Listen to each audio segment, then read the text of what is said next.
días. Buenos días. ¿Cómo les va? ¿Cuánto de lo que cantamos vivimos? Hay canciones muy lindas, muy bellas, pero lo más importante es que la alabanza está en el corazón. Y cuando la alabanza está en el corazón es porque vivo de acuerdo con la voluntad del Señor Dios. Amén. Muy bien, vamos directamente a la palabra del Señor Dios. El título de la prédica del día de hoy es El amor y el interés. El amor y el interés. Hay un refrán popular, bastante popular, que dice: el amor y el interés se fueron de fiesta un día, y más pudo el interés que el amor que le tenía. Bueno, en el mundo esto casi es al 100%, ¿sí? Pero en el Señor dice otra cosa. Dice la palabra en el Salmo 85:10, dice: la misericordia y la verdad se han encontrado, la justicia y la paz se han besado. Y en el 11 dice: la verdad brota de la tierra y la justicia mira desde los cielos. Y mientras en el mundo hay una incertidumbre que se vuelve certidumbre, en donde primero está el interés, las cosas oscuras, veladas, lo que no es real, lo que no es verdadero, en el Señor lo que es verdad siempre se encontrará, lo que es la justicia siempre se cumplirá, lo que es la misericordia siempre está en Cristo Jesús, y por lo tanto desde los cielos se juzga todo lo que aquí estamos haciendo, ¿verdad? Entonces es importante que tengamos presente esto. Vamos a ir a la palabra del Señor Dios. Si a bien tienen, pueden abrir su Sagrada Escritura en Malaquías 3:14. Malaquías 3:14 y 15. Malaquías 3:14 y 15. Es muy fácil encontrar Malaquías, ¿verdad? Además que hay libros de la Biblia que solamente se miran unas porciones, pero no se mira toda la Escritura. Entonces cuando uno habla dice Malaquías, dice, ya van a hablar del diezmo. Malaquías tiene 4 capítulos y hay una porción solamente sobre el diezmo. Miremos Malaquías, lo que dice el Señor Padre Eterno. Habéis dicho: en vano es servir a Dios. ¿Qué provecho hay en que guardemos sus ordenanzas y en que andemos de duelo delante del Señor de los ejércitos? Y dice el 15: por eso ahora llamamos bienaventurado a los soberbios. No solo prosperan los que hacen el mal, sino que también ponen a prueba a Dios y escapan impunes. Dice ahí en Malaquías. Quisiera, antes de avanzar en esta porción de Malaquías, hacer un vistazo general de Malaquías, porque para mí es un libro profético extraordinario, hermoso, muy, muy profundo, como toda la palabra del Señor Dios, pero que lo hemos como encasillado y lo hemos macartizado, y como que solamente Malaquías es una parte, pero no hay algo que hoy nos compete. El libro de Malaquías tiene algo muy lindo, y es que a través de Malaquías es un diálogo que se desarrolla entre Dios, el Señor Dios, y los hombres. Es un diálogo que se desarrolla entre Él y el pueblo judío, pero yo destaco del libro de Malaquías que es un diálogo entre Dios y nosotros, entre Dios y los hombres. Si hay algo hermoso en la vida de Cristo es hablar con Él. ¿A cuánto les gusta hablar con el Señor? Sobre todo diálogo. El diálogo implica escuchar y hablar, interactuar. Es decir, hay una comunión ahí, eso es lo que llama una comunión, una koinonia, hay ahí. Cuando alguien dialoga, uno escucha, el otro habla, después de que el otro ha hablado y este ha escuchado, hay una respuesta y entonces se da una interacción, un conocimiento, una intimidad en la conversación. Cuando hay diálogo, ¿no? Porque hay momentos en que no hay diálogo, sino monólogo. Hay personas que no se escuchan sino a sí mismas. Hablan y hablan y hablan y hablan y solamente se oyen ellas. Y cuando uno habla no le ponen atención, sino siguen en su mismo monólogo. Pero con el Señor pues también puede pasar eso. Pero aquí en Malaquías es un diálogo entre Dios y el hombre. Y hay unas porciones muy claves en ese diálogo. Lo primero que quiero destacar es que el Señor manifiesta su amor. Y mientras el Señor manifiesta su amor, el hombre le cuestiona el amor. Dice, por ejemplo, en el capítulo 1, dice, yo os he amado, dice el Señor. Y dice el hombre, pero vosotros decís, ¿en qué nos has amado? Entonces fíjense cómo arranca ese diálogo. El Señor se presenta como lo que siempre ha sido con nosotros, un Dios de amor. Un Señor de comprensión y de misericordia dice, yo te he amado. Y el hombre cuando está en esa indisposición, cuando está, digamos, anquilosado en su yo, en su ego, siempre cuestiona las cosas que se le están diciendo. Hay diálogos en donde lo que uno dice siempre será cuestionado y nunca será atendido. Y entonces el hombre le dice, ¿y en qué me has amado? Y muchas veces uno escucha a la gente que el Señor le dice, yo te amo, y dice, sí, pero, si me ama, sí, si me ama, ¿por qué no hace tal cosa? Ese diálogo es una señal importantísima en nuestro comportamiento delante de Él. Hay una segunda parte ahí en ese diálogo en donde el hombre es señalado por deshonrar al Señor Dios. Y también en Malaquías el Señor le advierte a sus ministros, en este caso los sacerdotes, de no estar cumpliendo con su función. Por ejemplo, dice una porción ahí en el mismo capítulo, dice, el hijo honra a su padre y el siervo a su señor, pues si yo soy padre, ¿dónde está mi honor? Y si yo soy señor, ¿dónde está mi temor? Qué interesante, ¿no? Yo quisiera que tú te metieras en esta conversación con Dios, porque Él te está hablando. Y entonces deberíamos empezar a responder también lo que Él nos está preguntando a lo largo de esta prédica. El Señor se siente, primero, que no le reconocen el amor y segundo, que no le reconocen la honra. Ahí hay una situación delicada en la relación entre el hombre y Dios. Si Dios se manifiesta de esa manera y te dice eso, a uno debería inquietarlo. Pero ¿cómo así, Señor? Yo no te honro y yo no reconozco tu amor. ¿Qué será lo que me está pasando? Y a los sacerdotes les dice, dice el Señor de los ejércitos a vosotros sacerdotes que menospreciáis mi nombre. El ministro menosprecia el nombre del Señor, el sacerdote. Y debería preguntarse uno como ministro, ¿y en qué he menospreciado? Y entonces el Señor le dice, ofreciendo sobre mi altar pan inmundo. Y vosotros decís, ¿en qué te hemos deshonrado? En que decís, la mesa del Señor es despreciable. Es decir, incluso el ministro está menospreciando lo que el Señor está haciendo a través de la obra de Él y en el servicio que Él está dando y el alimento que Él está dando. El sacerdote está diciendo, no, pero eso que se está dando aquí como que no es tan valioso. No vale tanto la pena. Y esos sacerdotes, esos ministros terminan diciendo, pues yo creo que es mejor la comida del mundo, es mejor el show, es mejor lo que el mundo habla, su manera de actuar, su manera de decir. Sí, prefieren el mundo, ¿no? Entonces, hoy en algunos lugares se llena, las congregaciones que dicen ser cristianas, se llena de mundo y no de palabra, se llena de anécdotas pero no de vida, se llena de ego pero no de humildad. Y eso es decirle al Señor, es que no puedo predicar lo tuyo porque es que no me agrada. No me agrada tu palabra, no me agrada tu mesa, no me agrada tu comida.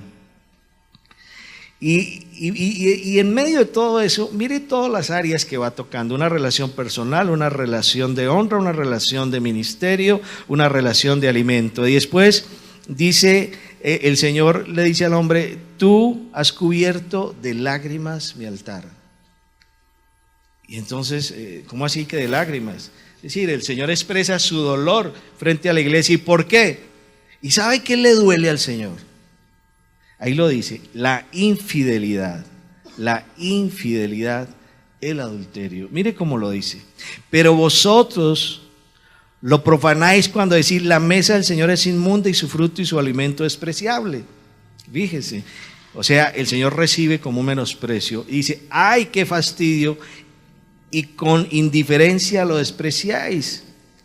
Dice, has traído lo robado a mí, has traído lo que no es aceptable a mí. Fíjese que empieza el hombre a desviar la ofrenda del Señor, a desviar su entrega al Señor a través de dar lo que le sobra y a través de llevar una vida licenciosa. ¿Sí? ¿Qué le damos nosotros al Señor? ¿El primer tiempo? ¿El tiempo número 1? ¿El de la mañana? ¿El de mis prioridades? ¿O lo que sobra? ¿Qué le dedicamos nosotros al Señor durante el día? El ratico que en un momento determinado yo digo, verdad, oiga Dios mío, ¿sabe qué? Ayúdeme aquí en esto y tal, y después se olvida. ¿Cuánto tiempo le dedicamos? Que la ofrenda que el Señor quiere es una ofrenda de tu vida, es tu vida. Por eso dice en Romanos que uno tiene que ofrecer su vida como holocausto, como sacrificio vivo. ¿Qué le estamos dando? ¿Nuestra vida o lo que sobra de nuestra vida? ¿Le estamos dando el tiempo o lo que nos sobra del tiempo? ¿Le estamos dando el amor o las migajas que me sobran de compartir con el mundo? ¿Le estamos dando verdad o simplemente estamos acomodando las circunstancias? Y dice que a él se le lleva lo robado, lo cojo, lo enfermo y trae la ofrenda y dice, ¿quieres que acepte eso? ¿Quieres que acepte tus obras? Lo que te sobra te lo acepto. Yo te digo algo, ¿tú cuánto le estás dedicando al Señor? ¿Lo primero o lo que te sobra? Lo insisto. Y el Señor dice, ahora, si tú das lo que te sobra y me lo das a mí, ¿será que eso mismo se lo das a un gobernante, a un presidente, a un senador, a un empresario, al gerente? ¿Tú le das lo que sobra? ¿Él te lo recibiría con agrado? ¿Sí? ¿Tú le podrías dar a las personas que están en jerarquía un pan mordido? Yo generalmente veo que cuando a un rico lo quieren atender, le dan una buena joya o le dan un buen regalo. Los empleados se rascan la cabeza cuando dice, el gerente está cumpliendo años. Entonces empiezan a decir, toca dar para la cuota y eso no puede ser cualquier regalo. Al gerente no van y le compran en D1 unas galletitas para darle el día del cumpleaños, ¿cierto? No, hay que darle aunque sea un estilógrafo y uno que sea medio fino, y eso ya, pues me imagino ahorita podrá valer $1.000.000, ¿no? Pero, ¿qué diría el gerente si tú le llevas un paper mate? ¿Es paper mate que llama? Un kilométrico es. Entonces, se lo empacan eso sí bonito en una caja, le dije, pero mire su kilométrico, para que nos firme los cheques. Se lo aceptaría el gerente. Entonces dice, si no te lo acepta y si tú no le das eso al gerente, al presidente, al jefe, al que sea, ¿por qué me lo traes a mí? Al gerente no le dan eso, pero al Señor sí le dan el kilométrico. Y es lo que el Señor dice aquí. Eso es una maldición. Dice, maldito sea el engañador que tiene un macho en su rebaño y lo promete, pero sacrifica un animal dañado al Señor. Quien tal hace, se echa una maldición encima. ¿Sí? Que Malaquías tiene muchas más cosas que decir. Cuando tú traes lo que te sobra al altar y cuando tú le das lo que le sobra, lo que te sobra, se lo das al Señor, estás caminando bajo maldición. Entonces, sería bueno reparar en eso. Dice también Malaquías,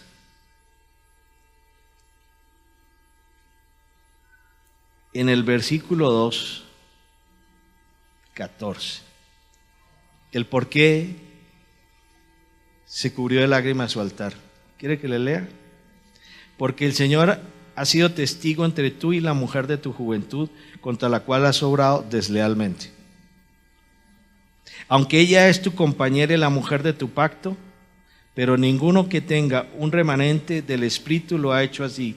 ¿Y qué hizo este mientras buscaba una descendencia de parte de Dios?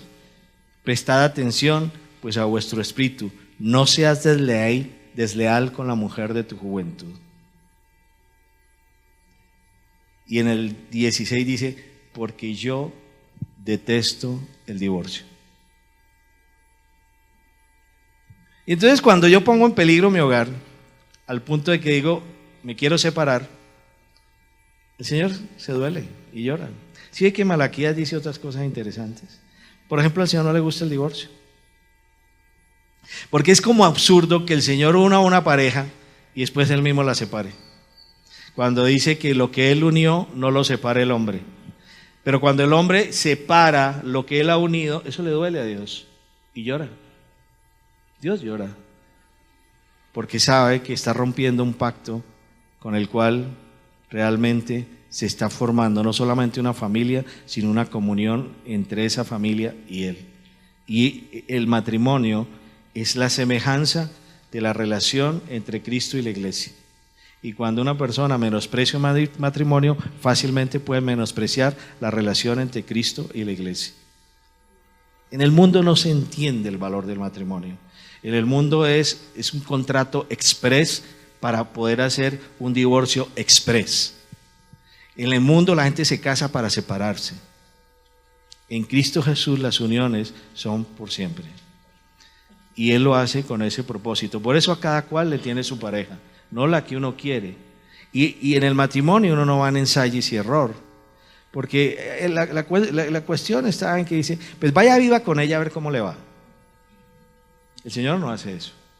Por eso, y yo le digo a los jóvenes que se les alborotan las hormonas y entonces confunden eso con la relación matrimonial. El noviazgo es una relación seria y cuando uno se novia es porque se va a casar, no porque está ensayando. Vamos a ver cómo me va con esta. Porque eso lo lleva a ser promiscuo. Entonces, un joven cuando va a tener novia es porque se va a casar con esa muchacha o la muchacha se va a casar con ese muchacho. ¿Cierto? ¿Por qué? Porque al Señor no le gusta el divorcio. Un matrimonio realizado con sentimientos humanos difícilmente perdura. Bien. Dice el Señor ahí mismo que Él va a mandar a alguien para que lo anuncie, y ese cuando profetiza a través de Malaquías que va a venir Juan el Bautista. Dice, he aquí yo envío a mi mensajero y él preparará el camino delante de mí. Entonces, ahí proféticamente se está anunciando que Juan el Bautista es el que va a anunciar el camino de la venida de Cristo, como efectivamente ya se cumplió. Al Señor lo ponen triste esas situaciones, lo hacen llorar, le rompen sus pactos, y en ese diálogo quiere decirle, hombre, mire todo lo que está pasando y usted no me pone atención. Y aparte de todo eso, lo roban. Eso somos nosotros con el Señor. Y ese versículo, el robo, pues ustedes sí lo conocen. ¿Robará el hombre a Dios? Pues vosotros me estáis robando, pero decís, ¿en qué te hemos robado? En los diezmos y en las ofrendas. Y dice, con maldición estáis malditos, porque vosotros, la nación entera, me está robando. O sea, si yo robo a Dios, soy maldito. Si yo hago llorar al Señor Dios, no estoy bajo su gracia. Y si yo estoy rompiendo la relación con mi familia, no estoy agradando al Señor Dios. Y si estoy dando la ofrenda que me sobra, simple y llanamente, me estoy echando también maldiciones. Malaquías es íntegro. No es un asunto solamente de el diezmo y la ofrenda, es todo lo que está ocurriendo ahí. ¿Sí? Y entonces dice el Señor aquí en 3:14, y vamos a lo que estamos viniendo, que es que se le menosprecia el servirle a Él. Y es lo que vamos a predicar hoy. Pero quiero que tengan en cuenta que Malaquías es una sola unidad, en donde en ese diálogo entre el hombre y Cristo, entre el hombre y Dios, el hombre está siendo severamente cuestionado por una pésima relación que está llevando con Dios. porque cuando yo no reconozco esto, entonces simplemente lo que estoy diciendo es, llevo una muy buena religión, hago unos muy buenos ritos, hipócritamente asisto a algunas cosas, pero sigo haciendo mi vida como a mí se me antoja. Es decir, prima la voluntad del hombre sobre la voluntad de Dios. Y lo último es que el Señor anuncia el día del juicio, el día terrible del Señor para el mundo, día agradable para nosotros. Porque aquí viene el día ardiente como un horno, y todos los soberbios y todos los que hacen mal serán como paja. O sea, ¿ustedes ven la paja cuando se le prende candela? No queda nada.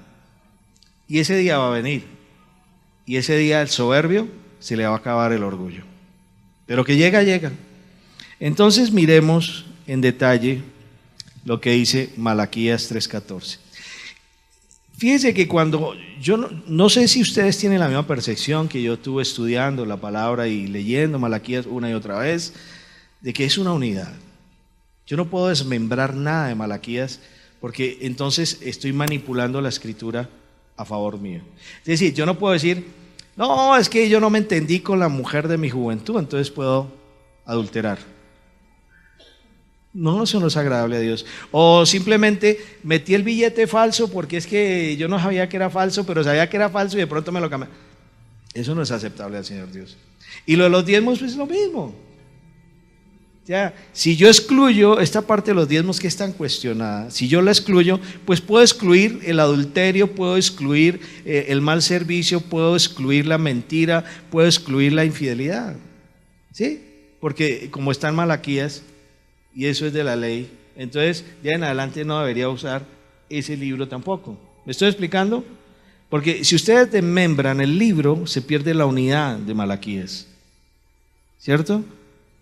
Yo hacía rato que quería tratar este tema a través del profeta Malaquías, porque se ha desmembrado el libro y por lo tanto el mensaje se ha distorsionado, y hemos entrado en una serie de discusiones a tal punto que hemos entendido que yo puedo manejar la palabra según mi parecer. Entonces, unos no leen sino lo del diezmo, y otros atacan el diezmo porque solamente creen que Malaquías es lo del diezmo. ¿Y qué dicen del adulterio? ¿Qué dicen de la honra del Señor? ¿Qué dicen del servicio para el Señor? De eso no se habla. Bueno, pero sigamos adelante porque por eso quería hacer el contexto. Ahí en Malaquías dice, habéis dicho, en vano es servir a Dios, ¿qué provecho hay en que guardemos sus ordenanzas y en que andemos de duelo delante del Señor Dios de los ejércitos? La gente piensa que servirle al Señor es estar parado acá. Servirle al Señor es tu vida al servicio del Señor.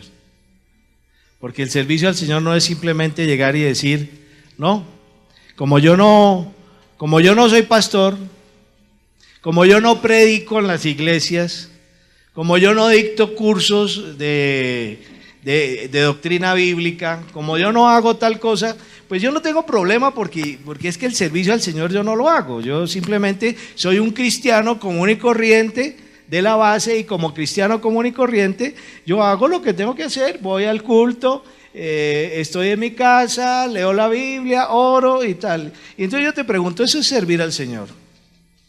Porque el servicio al Señor tiene una característica, es tu vida para Él. No sé si esto se está entendiendo. Es mi vida consagrada a Cristo, y por lo tanto todo lo que yo hago con mi vida es servicio al Señor.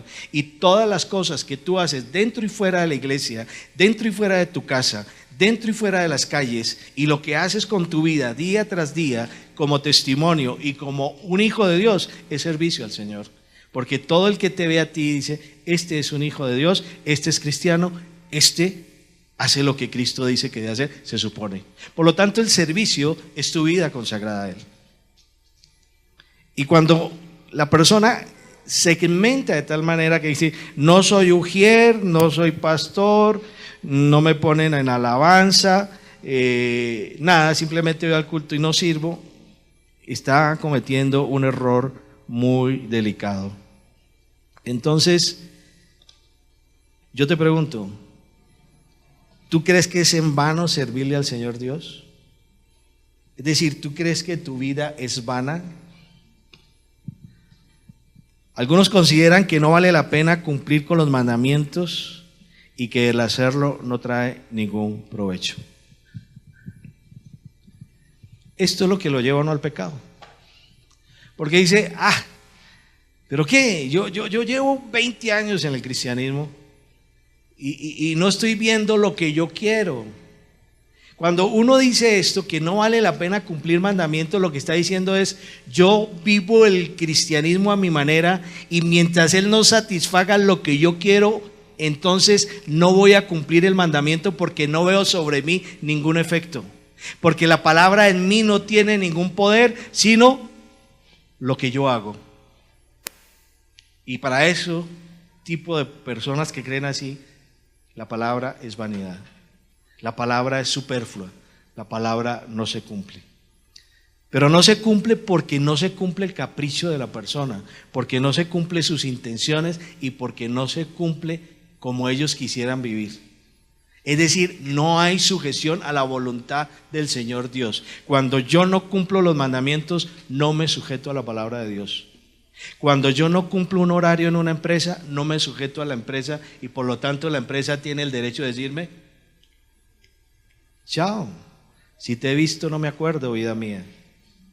O ustedes van a las empresas el día que quieran y ustedes cumplen los horarios como ustedes quieren en una empresa. O ustedes simplemente dicen, yo hago el trabajo hasta aquí y de aquí en adelante que lo haga otro. O gerente, usted no es la persona indicada para mandarme. ¿Por qué me tengo que sujetar a usted? ¿Ustedes hacen eso? No sé. Puede que lo hagan. Y estoy seguro que si lo hacen, van a vivir continuamente desempleados. ¿Sí? Porque una persona cuando quiere trabajar se somete a las condiciones del trabajo. Y cuando una persona no quiere trabajar, pues no se somete al trabajo. Le dicen, la entrada es a tal hora.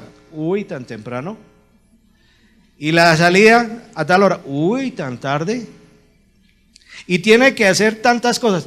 ¿Tanto? Pero al Señor sí le decimos, yo acomodo los mandamientos a mi pensar, a mi sentir y a mi hacer. Amarás al Señor Dios con todo tu corazón, con todas tus fuerzas y con toda tu alma, ¿cierto? Y entonces el hombre dice, no, yo lo voy a amar sobre todas las cosas.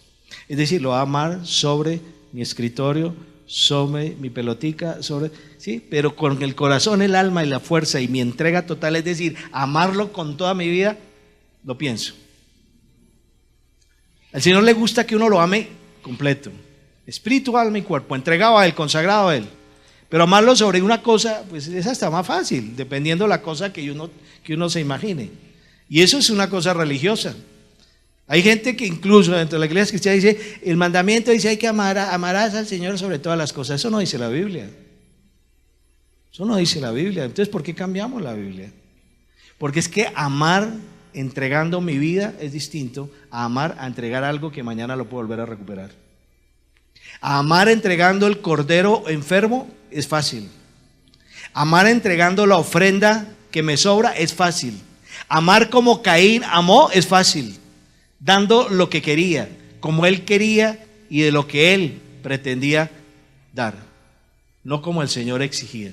Entonces, así como nosotros somos con el mundo, pues entonces la idea es que el Señor también lo podemos amar de esa manera. O sea, yo no le cumplo los mandamientos. ¿Para qué? Si tú no cumples los mandamientos, no cumples la palabra. Entonces, ¿qué relación establecemos nosotros con el Señor Dios? ¿Qué tipo de relación se establece? ¿Aquí hay gente casada? ¿En alguna notaría? ¿O solo concubinato? Si están en una notaría, ustedes firman una escritura y están sometidos a esa escritura. ¿Sí o no? Cuando ustedes firman esa escritura, están obligados a cumplir con esa escritura. ¿Ve? Tanto así que el día que no la quieran cumplir, tienen que ir a la misma notaría y decir, anule la escritura, porque no la queremos cumplir. Entonces el Señor Dios dice, tú firmaste conmigo un pacto, el pacto que yo hice contigo es que yo te doy todo a cambio de que creas en mí. Te di mi vida, hice un nuevo pacto, yo me entregué por ti, yo di la sangre por ti, para que simplemente tú vengas y me ames. Eso es lo que yo quiero. Entonces, si tú no quieres hacer eso, tienes que decirle, no, rompo el pacto contigo, no quiero hacer eso. Pero mientras yo esté bajo el pacto del Señor Dios, debo cumplir el pacto. Y el pacto es amarlo, el pacto es servirle, el pacto es cumplirle. ¿Qué tengo que hacer para amarte? Cumplir. Y hay una palabra con la cual yo tengo que andar, y son los mandamientos. Y si tú eres un hijo de pacto, si tú eres un hijo de Dios, cumple los mandamientos. Porque seguimos bajo la gracia, pero los mandamientos siguen vigentes. Nosotros somos de gracia, pero tenemos que cumplir a través de la gracia con toda la palabra, con la ley.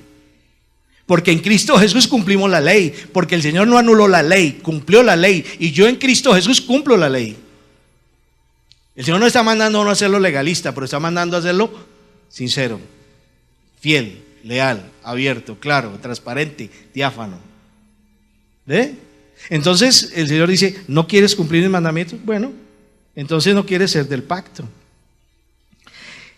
Y hay otra cosa que dice ahí la palabra, dice que en vano se guardan mandamientos y en vano es que andemos en duelo. ¿Sabe qué es duelo? Duelo no se debe entender solamente como la pérdida de un ser querido y a mí me hace falta, entonces estoy en duelo. El duelo es cuando yo he cometido pecado, el pecado en mí produce dolor y el dolor en mí produce arrepentimiento. Lo que está diciendo aquí Malaquías es, a ti tampoco te interesa pedir perdón, porque ya no quieres andar en el dolor que produce el pecado. Y como no quieres andar en ese dolor que te produce el pecado, que quiere decir que tú estás reconociendo que te saliste de la voluntad del Señor Dios y eso a ti te duele, eso a ti te constriñe, eso a ti te quebranta. Como ya eso no produce en ti o la persona no se siente quebrantada por el pecado, entonces simplemente, pero qué jartera toda hora estarse pidiendo uno perdón. Otra vez a pedirle perdón por mis pecados. No, eso no vale la pena. Él me perdonó una vez y con eso es suficiente. Entonces, como ya me perdonó, ya no voy a volver a quebrantarme por el pecado. Ya me cansé de pedirle perdón por mi pecado. Ahora bien, la relación con el Señor Dios es una relación de santidad. Y dice que sin santidad nadie puede ver al Señor Dios. Te digo algo, tú practicando un pecado estás en santidad, no creo. La persona que practica el pecado no es santo, porque no es una persona separada para Dios, no es una persona que camina de acuerdo con la voluntad del Señor Dios. Por lo tanto, cuando una persona se deleita en el pecado, no puede decir que está agradando a Dios, pero se cansa. Y eso le puede pasar a cualquiera. Un día puede decir, ya no quiero más arrepentimiento, quiero seguir en mi vida. Amén. Eso es lo que está ocurriendo y es lo que está planteando ahí Malaquías. Dice, ¿cómo así? Se cansó de pedir perdón, se cansó de humillarse, se cansó de estar postrado a los pies del Señor. Entonces, ¿qué es lo que quieres hacer ahora? ¿Y sabe por qué? Porque hay gente que predica que es inútil luchar contra el pecado. Y cuando alguien dice que es inútil hacer algo es porque ya no sirve. Y si ya no sirve, entonces yo ya no lucho contra el pecado. Entonces dejo que el pecado se enseñoree de mí. ¿Ah? Y cuando dejo que el pecado se enseñoree de mí, entonces yo simplemente me acostumbro, o la persona se acostumbra a vivir en esa condición, su conciencia se cauteriza y ya no le produce ningún dolor, ninguna ardor moral ni ético, y simplemente dice, para mí ya todo está bien. Eso lo hace el mundo. El mundo ha corrido las cercas de la ética y la moral. Para el mundo es normal asesinar. Algunos dicen, no, pero sí se volvió normal. ¿Sabe cuándo legalizaron la pena de muerte? Cuando se legalizó el aborto. Porque el aborto es un genocidio universal, incalculable. Y si el hombre permite el aborto, perfectamente puede entrar un tipo xenófobo y decir que quiere acabar con los musulmanes y vaya a asesinar a 49 personas, como ocurrió ahorita en Nueva Zelanda. ¿Y cómo salió el tipo? Oiga, pero tal, no, es que me caen gordos. Entonces eso se volvió una costumbre tan menospreciada, es decir, se menosprecia tanto la vida, porque cuando una persona cree en el aborto y cree que es un derecho eliminar al que a mí me incomoda. ¿Por qué abortan a un bebé? Porque le incomoda, porque le va a traer problemas económicos, sociales, físicos, porque lo va a tener que cargar toda la vida, porque después tiene que pagarle colegio, vestido, clínicas, de todo. Entonces, qué camello, qué costo, qué cosa tan difícil lo que viene encima. Lo mejor es, quitemos ese habichucho de ahí. Eso es el aborto. Quitarme yo un problema, eliminando al otro. Y entonces es normal que cuando yo voy por la calle, si una persona piensa así, y si yo le caigo gordo, y yo soy el habichucho, pues me quita del medio. Y entonces fácilmente dice, esa bicicleta yo la quiero. Y si no me la das, te mato. Y entonces lo mata. Y se va tranquilo. Porque le estorbaba, porque tenía algo que supuestamente él quería. O un celular. ¿O estoy diciendo mentiras? La semana pasada mataron a un deportista por robarle una bicicleta. ¿Por qué? Porque se estorbaba, que tenía algo que yo quería. Entonces yo lo elimino. Y si eso tú lo permites en tu cabeza, en el pensamiento, nosotros no buscamos solucionar el problema, nosotros no buscamos la conversación con el Señor Dios, nosotros no buscamos someternos al perdón para a través del arrepentimiento que buscamos, eliminar al que me cae gordo. Y una manera de eliminarlo es que no le vuelvo a hablar, le soy indiferente, no lo vuelvo a visitar, y si mi mujer me cayó gorda la saco, le pido el divorcio, y así por el estilo. Y si el pastor me cayó gordo, me voy para otra iglesia y ya, vamos eliminando personas de nuestra vida porque el hombre ya no quiere cumplir mandamientos. Y hay un mandamiento que dice no matar, y tú matas con el pensamiento. ¿Cuántas veces no hemos cometido homicidios con el pensamiento? ¿Cuántas veces no hemos cometido crímenes con el pensamiento? Ahora menos, yo diría que ahora menos, ¿no? Pero no deja uno de escapársele de pronto una rabiecita cuando lo cierra un bus, cuando lo pisan el callo, ¿sí?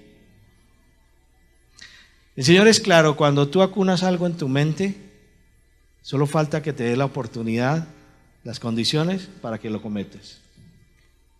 ¿El adulterio es solamente en la cama? ¿El adulterio sexual? El adulterio está aquí. Porque dice el Señor, cuando tú miras a una mujer más de una vez y la miras con deseo, ya adulteraste. Mirarla con deseo ya es adulterio. ¿Ve? Y entonces, si todavía no ha pasado nada, ni siquiera le ha dicho que le gusta, pero ya la deseó aquí y dice, ya está adulterando. Lo mismo pasa cuando yo deseo la muerte de otro. Uy, Señor, si es muy cristiano, dice, uy, Señor, llévatelo. De alguna manera, sácalo de este planeta. O sea, como quien dice, mátelo, quítemelo encima. Y la gente en el mundo cuando tiene rabia no dice, es que me provoca matarlo. Bueno, yo sí he escuchado eso, no sé ustedes. Sí, me provoca matarlo. Ya está cometiendo el crimen. Es decir, no es sino que le den la oportunidad y lo mata. No, pero eso es una frase ahí. Sí, y toda esa cantidad de crímenes que se dan por venganza. Es que si te cojo con otro, todos los elimino. Y tan crímenes pasionales. Porque de la abundancia del corazón habla la boca. Todo lo que tú hablas es lo que tienes en tu corazón, y lo que tienes en tu corazón es lo que tú vas a hacer. Entonces no vale la pena cumplir mandamientos, no vale la pena pedir perdón, no vale la pena vivir en duelo. ¿Para qué sirve servirle al Señor Dios? Cuando una persona hace esta pregunta, denota las siguientes cosas. Primero, hay un interés velado, oscuro, que aflora en la prueba y la aflicción. Hay gente que en un momento determinado, Dios, y son súper espirituales y tal, pero apenas le viene la prueba, el Señor le muestra, eso es lo que hay en tu corazón. Yo que Dios ni que nada ahorita no tengo tiempo para Dios, ahorita no tengo tiempo para la oración, ahorita no tengo tiempo para Biblia, ahorita no tengo tiempo para iglesia, yo estoy metido en primero tengo que resolver, yo necesito comprar, vender, salir, quitarme de encima, lo que sea, primero eso. Ahí aflora el interés verdadero. Dios está en el primer lugar, ahí el Señor lo prueba. En el momento de la aflicción, en el momento de la quiebra, en el momento de la ruptura, en el momento de la enfermedad, cualquier cosa. Cuando viene ahí, el Señor dice, muestra a ver si yo soy el primero o tú estás en otro lugar. Y cuando la persona dice, pero ¿para qué sirve servirle al Señor? Ese es un pleonasmo que queda bien ahorita. Hay un interés velado y oscuro. Señor, yo quiero llegar a un X cargo. Y si no se le da, ya no ora, ya no cree, Él no me complació. Porque creemos que la relación con el Señor Dios es que yo hablo y Él me cumple. Es decir, yo le ordeno y Él ejecuta. Es decir, el Dios soy yo y Él es mi sirviente. Y es al revés, yo soy el siervo, Él es el Señor de señores. Pero cuando yo tengo un Dios de pacotilla, tengo un Dios utilitario, tengo un Dios coyuntural, tengo el Dios religioso, tengo el Dios de la oportunidad, tengo el Dios que es el que echo mano porque no tengo donde más echar mano. Entonces digo, bueno, ¿sirvió o no sirvió usted? Ah, ¿no sirvió? Ah, no. ¿Yo para qué sigo? Por eso la gente, a veces las congregaciones parecen un Transmilenio. Se sube un jurgo de gente y se baja otro jurgo de gente y se van renovando. Parece una diálisis espiritual. Eso va circulando todo el tiempo. Porque la gente llega con una expectativa equivocada y errada de la relación con Dios. Yo cuando llego a Dios es a amarlo y a someterme y a deleitarme en Él. Venga lo que venga. No a explotarlo, usufructuarlo o tratarlo a conveniencia. Y entonces lo primero que denota cuando viene la prueba es que en el corazón del hombre hay un interés velado, hay algo oculto, oscuro. Segundo, denota que el amor que se le profesa no es sincero y que solo se busca su favor por encima de la voluntad del Señor Dios. Cuando yo amo, obedezco. ¿Sí o no? Cuando yo amo al Señor Dios, le obedezco. Cuando yo lo amo, quiero darle lo mejor de mí. Pero cuando no hay un amor sincero, quiero lo mejor de Él para mí. ¿Sí o no? Entonces, cuando una persona dice en vano es servirle al Señor, lo que está diciendo es, yo no te amo con la rectitud, la sinceridad que tú me demandas. Tercero, esa persona que habla de tal manera no ha entendido la Sagrada Escritura, su contenido de vida, gracia y misericordia, porque simplemente no la conoce. Una persona que se expresa de manera ignorante en el conocimiento de Dios. Porque la Sagrada Escritura todo el tiempo te va diciendo esto. La Sagrada Escritura te enseña primero quién es Dios, segundo, por qué te trajo, tercero, cuál es la meta a donde te va a llevar. Eso es lo que te enseña la Biblia. Y a través de eso te dice cómo hay que hacerlo, el por qué hay que hacerlo y de qué manera me tengo que relacionar con Él. Y a través de la Sagrada Escritura entiendes lo que es la gracia. Hay algunas personas que no entienden la gracia y la consideran como una desgracia. Dios me vio a mí en medio de una multitud que no creía que yo fuera importante o trascendente para el Señor Dios.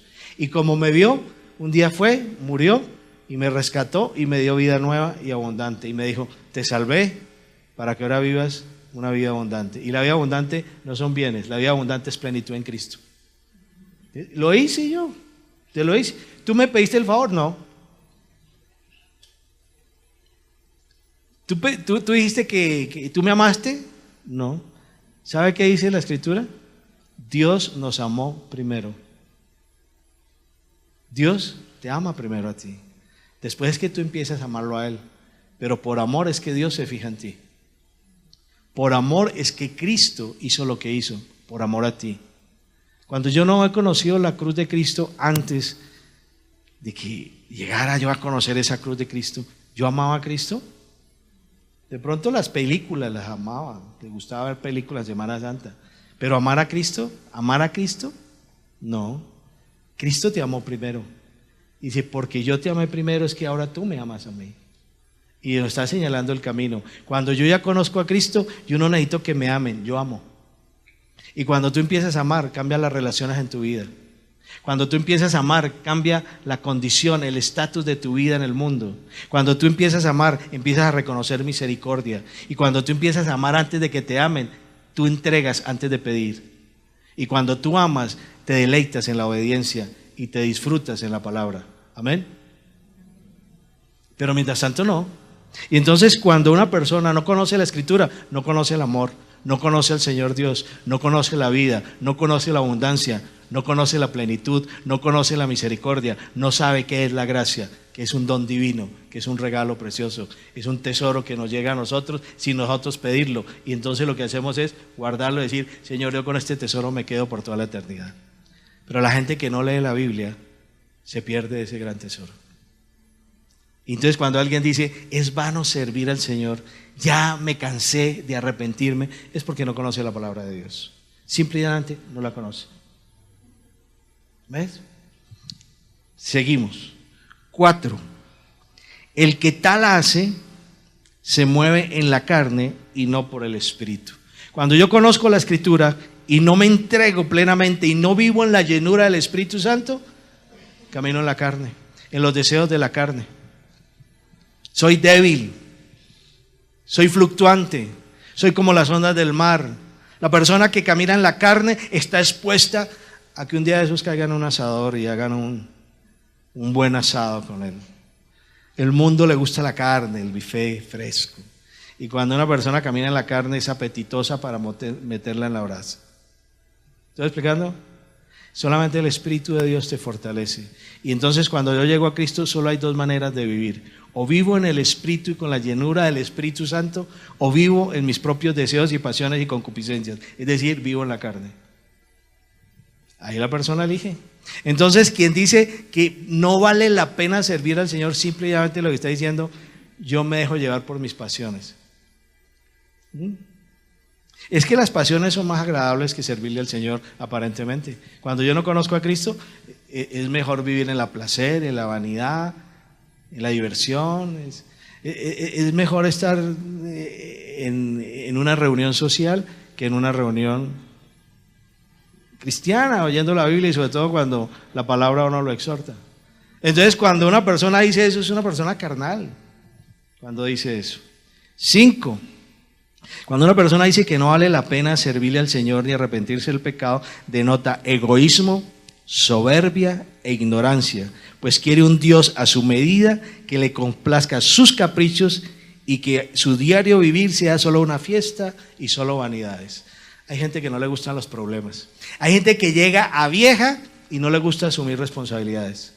Los huye las responsabilidades constantemente. Les da miedo, por ejemplo, casarse, ¿no? Hay gente que llega vieja y tiene novia. ¿Cuánto lleva con su novia? 30 años. 30 años, sí. Pero ¿y qué? No, es que yo hasta que mamita no se vaya, yo no me puedo casar porque estoy con mamita. ¿Qué tal eso? ¿Y sabe por qué estaban de mamita? Mamita le da el desayuno, mamita le tiende la cama, mamita le da para los transportes, mamita le lleva el agua de panelita o las hierbitas para cuando le duele el estomaguito, mamita para arriba y mamita para abajo. Claro, cuando llega al matrimonio ya no es el mamita. El mamita tiene que compartir con el mamito. Y los dos tienen que asumir responsabilidades y los dos tienen que echar adelante una casa y los dos tienen que mirar cómo pagan un arriendo, cómo consiguen una vivienda y los dos tienen que mirar a ver cómo consiguen para el estudio de los chinos y los dos tienen que mirar a ver cómo hacemos para resolver los problemas de los servicios. Entonces ya mamita no está. Entonces es preferible estar con mamita que casarse. Entonces dice, no, si tú te portas bien, mi amada mía, vas a tener novio toda la vida. Pues son unos irresponsables y el día que se casan apenas viene el problema, la exigencia, porque pues, el matrimonio trae todo. Entonces, ¿sabe qué hacen? Huyamos a la derecha. Son los primeros que se largan. No, yo no. Esa vida que usted me está dando, qué vida tan dura. Y esos son los mamitos y las mamitas. Entonces no asumen responsabilidades, llegan a un cargo, llegan a un trabajo y todo lo que no sea responsabilidad lo aceptan.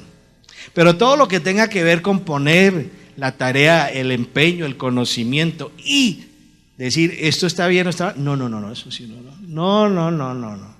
Ese trabajo es muy duro, muy exigente. Mamita, renuncié. Responsabilidades, huyen de la responsabilidad. Los padres tienen que enseñar a sus hijos a ser responsables, no a volverlos unos mamitos. Hay que enseñarlos a ser responsables.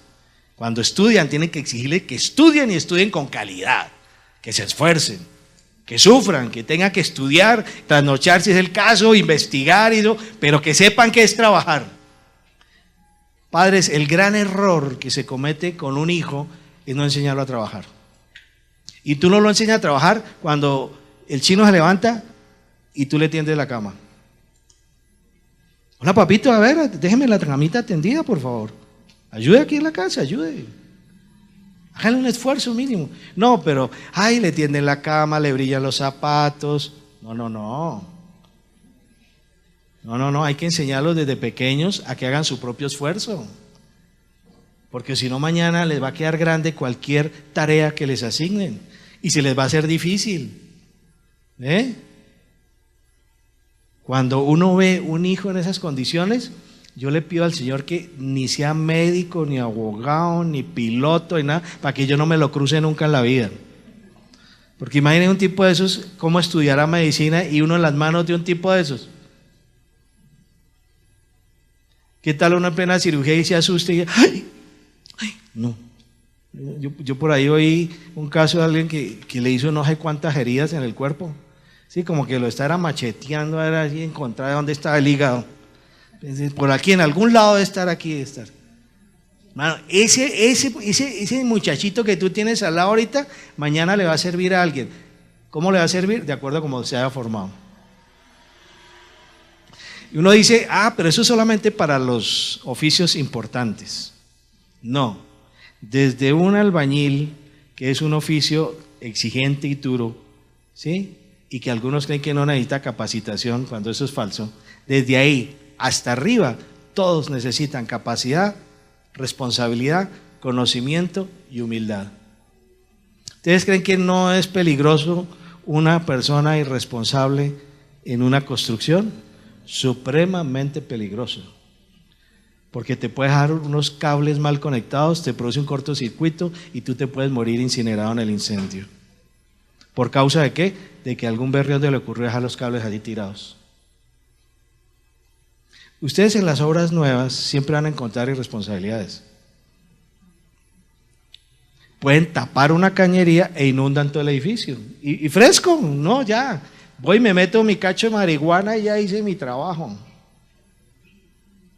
No, todos tienen responsabilidad, desde el más sencillo de los oficios hasta el más intricado de los trabajos. Todos tenemos responsabilidad porque de nosotros dependen otros. Así yo no sea cirujano, así yo no sea piloto, hay algo que yo hago que va a afectar a otro y eso lo puede afectar de tal manera que lo puede matar. Eso de que llegan y cogen un papelito o cogen cualquier cosa y la botan al piso, ¿cierto? Imagínense, botan una cáscara de banano, como el chimpancé.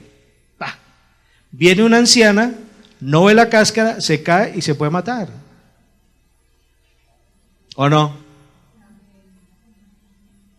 Todos somos corresponsables. Y si uno no mira que el esfuerzo y el trabajo es lo que el Señor quiere, va a afectar el resto de la sociedad. Amén.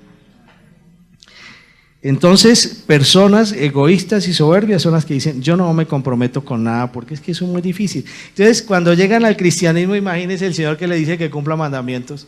Uy, no.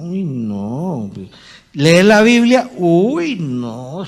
Esa vaina tan grande, no. Eso tan difícil, no. Hay que orar. ¿Orar? Bueno.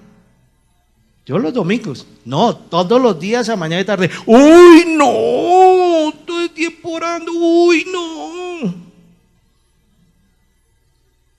¿Que hay que ofrendar? Hay que ofrendar. No. Entonces nada quieren. Quieren un evangelio a la carta. quiere un evangelio a su medida. Y entonces esa persona dice, en vano es servir al Señor y en vano es arrepentirse y seguir en duelo. Y sexto, quien tal hace puede ser una persona que no ha nacido de nuevo. Porque una persona nacida de nuevo tiene el Espíritu de Dios y el Espíritu de Dios lo tiene que llevar a vivir conforme a la voluntad del Señor Dios. ¿Vamos bien ahí? ¿Me he explicado? Sí, espero que el Señor hable y no hable yo. Esas personas desnudan sus pensamientos y el corazón cuando dicen, por eso ahora llamamos bienaventurados a los soberbios. No solo prosperan los que hacen el mal, sino que también ponen a prueba a Dios y escapan impunes. ¿Eso cómo se llama? Envidia. Pero es una envidia que quieren es hacer lo que el mundo hace y no lo que el Señor manda. ¿Cómo? Es decir, cuando yo estoy en Cristo y tengo el fruto del Espíritu Santo, ¿cuál es el fruto del Espíritu de Dios? Cuando yo vivo en amor, cuando yo vivo en gozo, cuando vivo en paz, cuando ha sido trabajada mi paciencia, la paciencia, ¿no? Hoy voy a trabajarles a ustedes la paciencia. Voy a predicar 5 horas para que se aprendan a ser pacientes. Cuando yo he tenido templanza y dominio propio, ¿cómo voy a considerar que lo que tiene el mundo es mejor que lo mío? Pero cuando ese personaje dice, los soberbios son los que están bien, anhelan tener todo lo que tiene el soberbio, envidian su carácter, envidian su lugar en la sociedad, envidian la vida lisonjera que lleva. Pero mire, ese no trabaja y vive bien. Pero mire, ese no cree en Dios y es gerente. Pero miren, ese es un ampón y ni siquiera lo meten en la cárcel. Si yo aquí sufriendo con ese Dios que me pone a cumplir mandamientos y que me toca arrepentirme, y ese está pasándola lo más de bien. ¿Cuánta gente que recién llega a Cristo dice, no, eso de meterse uno a una iglesia cristiana, eso de entregarse a Cristo es un camello, eso es un dolor de cabeza, le empieza uno a ir mal y todos mis amigos, los borrachos, los adúlteros, los marihuaneros, los de Odebrecht, todos esos están viviendo súper bien. Y yo llegué al cristianismo y mire cómo me ha ido, me ha tocado duro sufrir, me ha tocado lucharla, bueno, no, hasta enfermedades. No, es mejor la gente del mundo. Mire, hay gente que anhela pertenecer al clan de Odebrecht, porque tienen mucha plata, porque ellos no van a pagar sino 3 o 4 añitos de cárcel. Y yo, sacrificando mi vida y leyendo la Biblia y orando y escuchando a esos pastores que no hacen sino hurgarme el corazón y oyendo. Entonces, no, y no tengo mi casa, no tengo a mis hijos en los que tener, no tengo la ropa que quiero tener. Mire, yo con la misma ropita de hace 3 años y esos compran cada 6 meses. No vale la pena servir al Señor. A esa conclusión llegan. Y yo lo he oído. Le dicen a uno, no, pero ¿para qué seguir a Dios? ¿Sí? Unos partidas de zarrapastrosos allá que hay en su iglesia, todos pobretones. Yo me hago un cruce aquí y me gano un buen billete. Y si me toca, pues hay 5 años de cárcel, pero salgo luqueado. Bueno. Pero cuando una persona en una iglesia en Cristo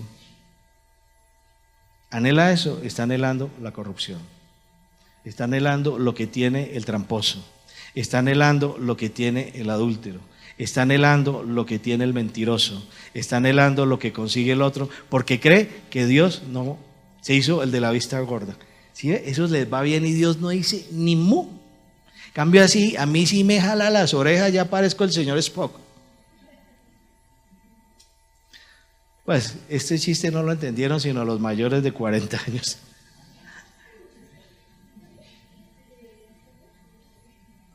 ¿Eso está bien? ¿Está bien pensar así? No. Eso le indigna al Señor. Si yo soy un hijo de Dios verdadero, ¿cómo voy a decir que los del mundo están mejor que yo? No. Yo puedo que no sea rico. Puedo vivir incluso en una habitación muy sencilla. Puedo tener incluso una cama que ni siquiera tiene colchón Pullman. No, es que eso es un comercial. Digamos un colchón blando. y duerma en un colchón de paja. Puedo tener muchas bermudas. Me toca arañar el centavo con mucho esfuerzo y sudar cada gota al máximo para conseguir lo diario. Pero jamás una persona del mundo va a estar mejor que yo. Porque yo tengo al frente una puerta grande que dice: Cristo Jesús te espera aquí en el cielo, donde te tiene la morada y tiene tus tesoros. Esfuérzate, sé valiente, sigue hasta el final, que aquí tienes tu recompensa. Cuando yo tengo mi mira puesta allá, cuando sé que voy para el lugar donde está Él, porque sé que voy para el cielo, eso que tengo aquí me parece basura. Y no importa, si tengo que sufrir, sufro, pero con tal de conseguir el premio mayor de mi salvación, que es estar con Cristo Jesús por toda la eternidad y después venir a gobernar por 1000 años, y ahí sí que me miren a ver. Porque vengo a gobernar esta tierra con Cristo Jesús. Y cuando voy a estar en tierra nueva y cielo nuevo, y cuando voy a estar en una ciudad con calles de oro, y cuando voy a estar en una ciudad con puertas que son perlas, y cuando voy a estar con todos los tesoros más inimaginables, pero el mayor tesoro es Cristo Jesús, esto es basura y es temporal. Pero si yo eso no lo tengo claro, obviamente me comparo con el mundo, digo, ellos están mejor que yo porque tienen más que yo. No, quien no tiene a Cristo no puede tener más que yo. Quien no es salvo no puede ser más que yo. Póngale el nombre que quiera al rico que quiera. Yo no voy a nombrar a ningún Rockefeller ni a ninguno de esos. No voy a nombrar ni a Slim ni nada. No voy a nombrar a ni Sarmiento, nada, no, porque no quiero hablar de ellos, ¿no? Pero póngame a mí o póngase usted al lado de ellos. Él, a mí personalmente, uno de ellos me lleva un poquito de capital. La diferencia entre él y yo son alrededor de 800,000 millones de pesos. Un poquito que llama. Hay otro que la diferencia son como 5 billones de dólares. Es eso, ¿no? 5 billones 250,000. Yo tengo los 250,000, él tiene los 5 billones. Pero vamos a llegar un día al final del camino. Él se va para el infierno, yo me voy para el cielo. ¿Quién tiene más? ¿Quién tiene más? Porque esto es una vida eterna. Cuando una persona piensa de esa manera, con cifras, no es eterno, es limitado. Cuando una persona piensa en tener lo que aquí ve, es limitado, porque eso no es eterno. Pero cuando yo pienso en la eternidad, eso vale más que todos los tesoros del mundo. Y hoy Él puede ser más que yo aquí en el mundo, pero en la eternidad no es más que yo. Y hoy yo soy más que Él, aunque Él no lo reconozca. ¿Estamos? Pero esto es para una persona que cree. Esto es para una persona nacida de nuevo. Esto es para una persona que realmente entiende que vivir es Cristo y que mejor es estar en Él que vivir en el mundo. Entonces, cuando yo anhelo lo que tiene el soberbio, estoy por debajo de él. Yo no puedo anhelar tener lo que tiene el mundo, porque estoy muerto. Un hijo de Dios, verdaderamente. Y claro, es que esto no es para la galería, esto no da popularidad. La verdad, estas prédicas no dan popularidad. Pero como yo voy para el cielo, no para la fama, el hall de las estrellas, no importa. Pero si tú estás pensando algún día, un solo pensamiento que es filtrar en tu cabeza, que los del mundo están mejor que tú, vas mal.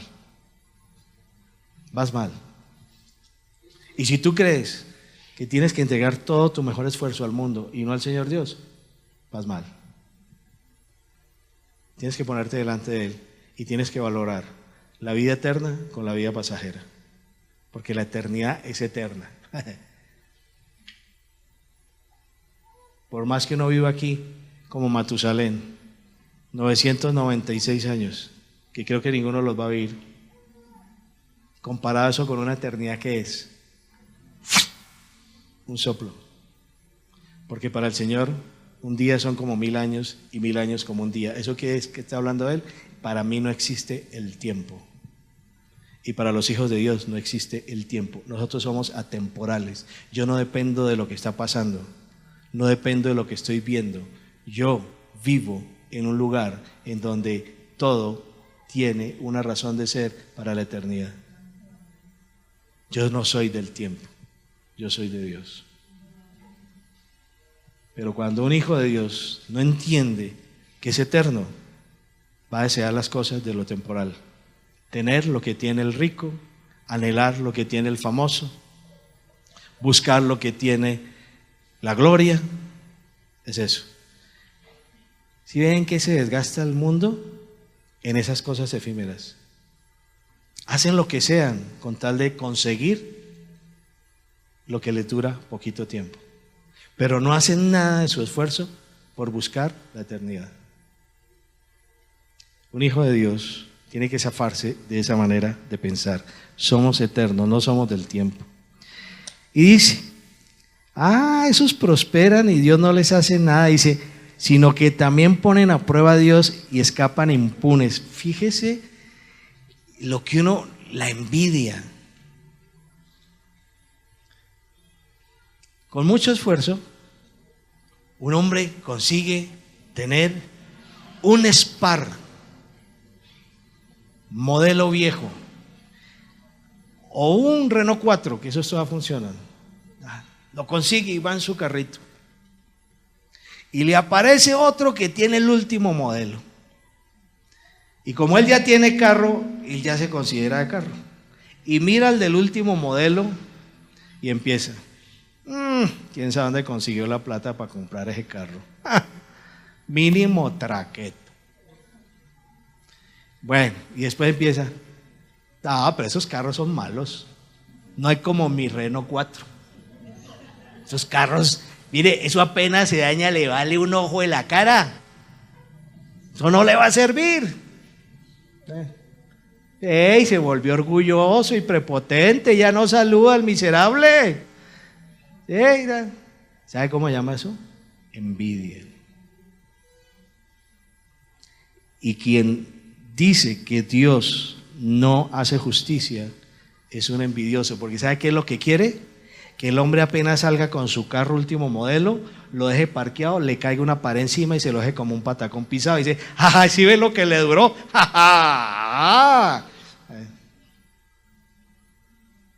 Porque vivimos pensando es en eso, en lo que vemos, no en lo que tenemos en el corazón, en lo que somos en el corazón. Y la persona que dice, pero es que Señor, usted los hace impunes. ¿Cómo va a ser posible que ese tipo que yo lo conozco, que es un pícaro, el tipo es un pícaro? El tipo tiene casa y yo no, ese es un pícaro. Señor, un terremoto para ese edificio para que se le vuelva añicos ese apartamento. Porque eso sí es justicia divina. Eso es envidia. ¿Por qué no vas y le predicas más bien salvación?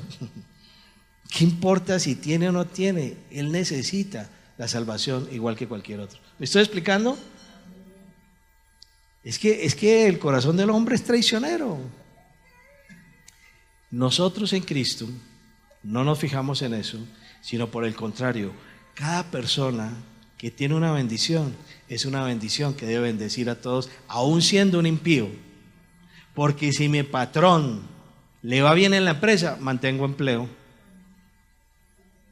Pero no hay que ser como los Boanerges, como Juan y Santiago, que iban unos por allá y no honraron al Señor y no le dieron lo que ellos querían que le dieran. Entonces se devuelve Juan y le dice, Señor, pedimos que les caiga un rayo y los mate.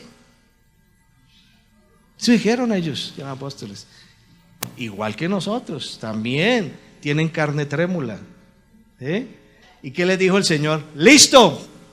Vaya, recójalos. ¿Qué les dijo? Tú no sabes de qué espíritu sois. Si yo tengo el Espíritu Santo, jamás voy a hacer el mal a otro. Ni siquiera a mi enemigo. Ni siquiera a mi enemigo. Porque para que tú seas probado, moldeado en el carácter, ¿sabe a cuáles vas a ver progresar más que tú? A tus enemigos. Para que el Señor diga, a ver, ¿qué vas a decir? Pero es que le tiene que ir mal y le va bien. Y tú dices, ¿y yo que soy una santa paloma? ¿Por qué a él le va bien y a mí no?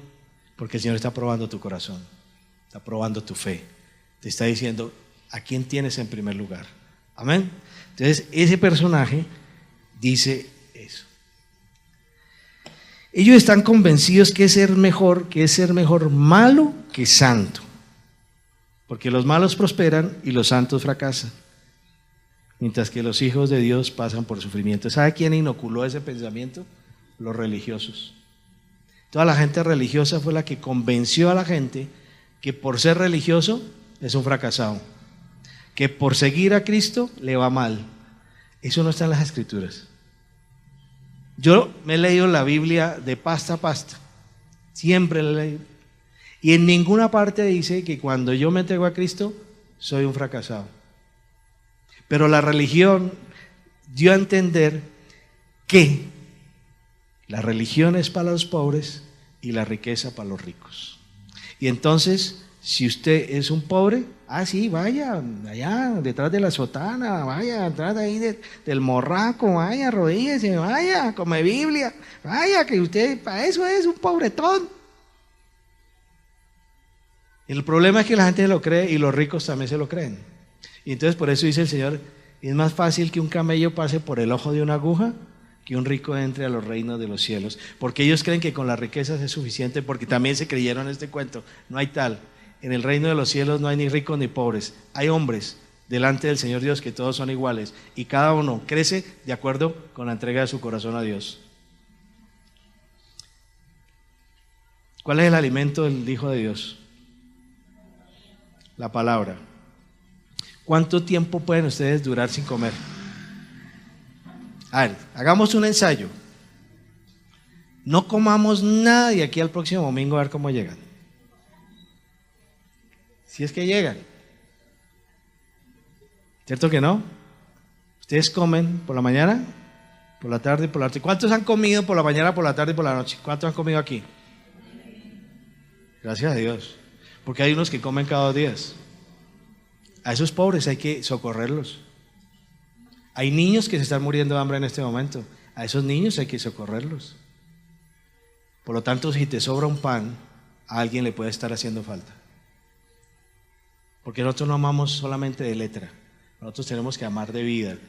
Y si tú quieres servirle al Señor, sírvele a los pobres. Si tú quieres servirle al Señor, sé misericordioso con la gente que está sufriendo. Si tú quieres servirle al Señor, ten compasión con el que está en la cárcel. Si tú quieres servirle al Señor, siente el dolor del que está viudo, del que está enfermo. Eso es servirle al Señor. Y si tú realmente le sirves, dale una palabra de aliento. Y si tienes 2 panes, dale uno a esa persona y quédate tú con uno solo. Eso es servir. Esto no es solamente para pastores. Entonces, el que cree que es mejor ser malo que santo está equivocado. Y el que cree que los hijos de Dios no prosperan está equivocado. Y consideran que los pecadores pueden pasar impunes, olvidando que la justicia del Señor es real y verdad. Todo aquel que comete pecado es condenado. La paga del pecado es ¿qué? Muerte. Está escrito. Y todo el que muere en pecado se va a la muerte eterna. O sea, Dios es justo, pero el Señor no hizo contigo como nosotros quisiéramos que hiciera con los otros. Si el Señor te hubiera hecho justicia a ti, ¿tú estarías acá? El Señor no aplicó la justicia hasta tanto tú no tuvieras la oportunidad de arrepentirte. Y porque te dio la oportunidad de arrepentirte, estás acá. Pero si Él aplicara lo que uno a veces cree que le debe aplicar a otro, nosotros seríamos los primeros de estar vueltos polvo.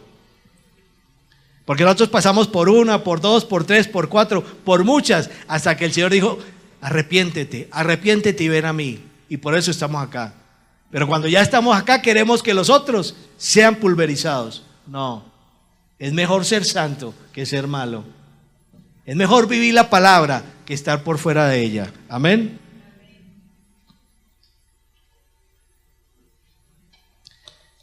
Seguimos con Malaquías. Entonces, los que temían al Señor se hablaron unos a otros y el Señor prestó atención y escuchó.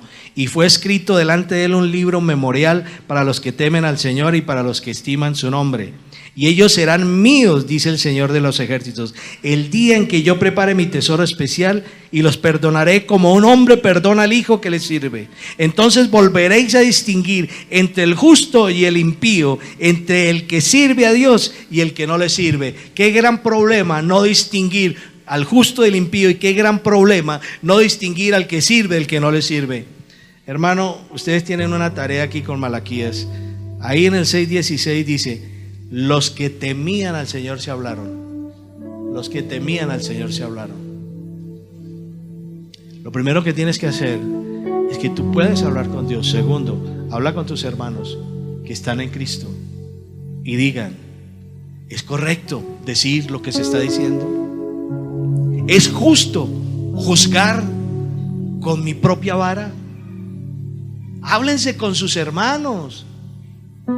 Porque la iglesia no puede ser una iglesia segmentada, una iglesia dividida, una iglesia hipócrita, que cuando termina el culto sale y se ignoran unos a otros. La iglesia tiene que ser una iglesia que está en comunión permanentemente, y los hermanos hablando permanentemente uno con el otro, decir: esto que está ocurriendo no es correcto, estamos cometiendo pecado, estamos haciendo lo que no es debido, la palabra nos enseña algo distinto y nosotros estamos andando por fuera de la voluntad del Señor Dios. Ahí lo dice: los que crean en Él se hablaron. Y se hablaron para decir eso que se está diciendo, eso que hicieron, el dar la ofrenda coja, el dar lo que me sobra, el adulterar, el no dar las ofrendas y los diezmos, el no obedecer su palabra, el no arrepentirme, el considerar al mundo mejor que yo, el creer que es mejor estar en el mundo que estar en Cristo. Ellos se hablaron y dijeron: no, Señor, eso no es cierto. Arrepintámonos delante del Señor Dios. La iglesia es una comunidad, es un cuerpo que tiene que estar en comunión permanentemente para que no caigan en la desgracia de la indolencia, de la frialdad, del pecado, del horror y del apartarse de la palabra de Dios. La iglesia tiene que estar en comunión. Una iglesia que no participa de la palabra de Dios es una iglesia vulnerable y es una iglesia hipócrita, es una iglesia como la de la Odisea, es una iglesia fría, es una iglesia que no vive la palabra. Hermano, la única manera como salieron, de acuerdo con lo que está escrito aquí en Malaquías, de ese pecado, fue hablarse entre los hermanos. Porque cuando yo amo a mi hermano, le digo la verdad. Cuando yo amo a mi hermano, le digo: ayudémonos porque estamos caminando de una manera indebida. Cuando yo amo de verdad, le digo: hermano mío, honremos a nuestro Señor, porque lo que tenemos lo tenemos por Él. Uy, no nos dejemos llevar por las envidias, no nos dejemos llevar por el mundo, no nos dejemos llevar por los deseos de la carne, no nos dejemos llevar por los apetitos desmedidos. Acabemos con esa concupiscencia, erradiquemos el pecado de nuestras vidas. La iglesia tiene que ser santa, mi hermano, y nos tenemos que hablar unos a otros, porque esta iglesia hay que santificarla, a esta iglesia hay que purificarla, porque el pecado de uno afecta al otro y la santidad del uno ayuda a sacar al pecador de su pecado. Esta no es una iglesia de islas, esta es una iglesia que es una sola en Cristo. Dice que se hablaron y el Señor los atendió. El Señor prestó atención, escuchó y quedó escrito. ¿Y sabe qué dice el Señor? Ellos son míos. Yo le pido a esta congregación y le pido a la iglesia que nos ganemos con amor esa palabra para nosotros, y que el Señor nos mire y diga: ellos son míos, se arrepintieron, son santos, viven, ellos son agradecidos con lo que yo les doy. La ingratitud es pecado, mi hermano. La ingratitud es pecado. Con el vestido, con el comer, con la comida, con el techo, es suficiente. Todo lo que tenemos es ganancia. Ayudemos a la iglesia a mantenerla en humildad, en santidad. Si tú ves a un hermano que se está volviendo muy vanidoso, si ves a un hermano que de pronto cree que la gente del mundo está mejor que él, si ve a un hermano que está patinando, llámalo, abrázalo, dile: hablemos que nosotros somos del Señor, hablemos, porque la Escritura dice lo que tenemos que hacer, lo estamos haciendo, hablemos.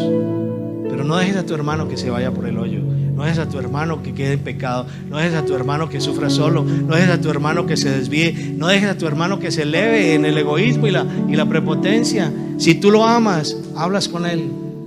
Porque cuando el Señor escucha que la iglesia habla en amor, en respeto y en comunión, Él los escucha y dice: son míos. Porque hay un mandamiento nuevo, dice Juan, que os améis unos a otros como yo os he amado. El amor es comunión. El amor no es de palabra, el amor es de hecho. Y si tú puedes reunirte con un hermano y decirle qué está pasando y lo puedes ayudar, ayúdalo. Y si entre dos hermanos dicen: ahí hay una familia que está pasando necesidades, metámonos la mano al bolsillo y compremos un mercadito y vamos y le llevamos al mercado. Hágalo. Pero hágalo como iglesia, hágalo en comunión, hágalo en integridad, hágalo como un hijo de Dios. En vez de estar pensando si fulano tiene o no tiene, da tú antes de estar esperando que te den. Da de lo que tú tienes. Hay algo que dar, siempre hay algo que dar. Por más pobre que seamos, algo tendremos que dar. Un saludo, un abrazo, una visita solidaria, un acompañamiento. Algo hay que dar, siempre hay algo que dar. Y el Señor ama a la iglesia que da, no la iglesia que pide. No la iglesia que se para en la envidia. No la iglesia que anhela la soberbia. No la iglesia que anhela el mundo. No la iglesia que desea la plata. Eso no le interesa al Señor. Al Señor le interesa la entrega, la nobleza, el doblarse delante de Él y decir: yo te amo, Señor, y porque te amo te sirvo. Dice: si me sirves, dale de comer al que no tiene comida, dale de beber al que tiene sed, dale vestido al que no tiene vestido. Si tú me sirves, sírveme ahí. Porque cuando tú le diste al que no tenía vestido, le diste vestido, me estabas vistiendo a mí. Y cuando tú le diste de comer al que no tenía comida, me estabas dando de comer a mí. Así lo dice el Evangelio. Por lo tanto, si tú me quieres servir, tienes que vivir así.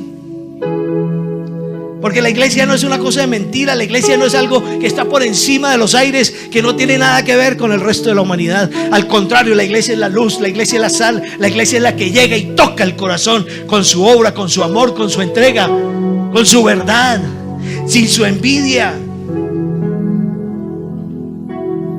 Si nosotros queremos ser llamados hijos de Dios, tenemos que portarnos así. Si queremos ser especial tesoro para el Señor, debemos ser así. Si queremos el perdón, tenemos que arrepentirnos genuinamente. Cuando yo hago de eso, dice que empiezo a distinguir el justo del impío. ¿Sabe cómo se borran las fronteras? Cuando yo anhelo lo que tiene el impío, me vuelvo como un impío.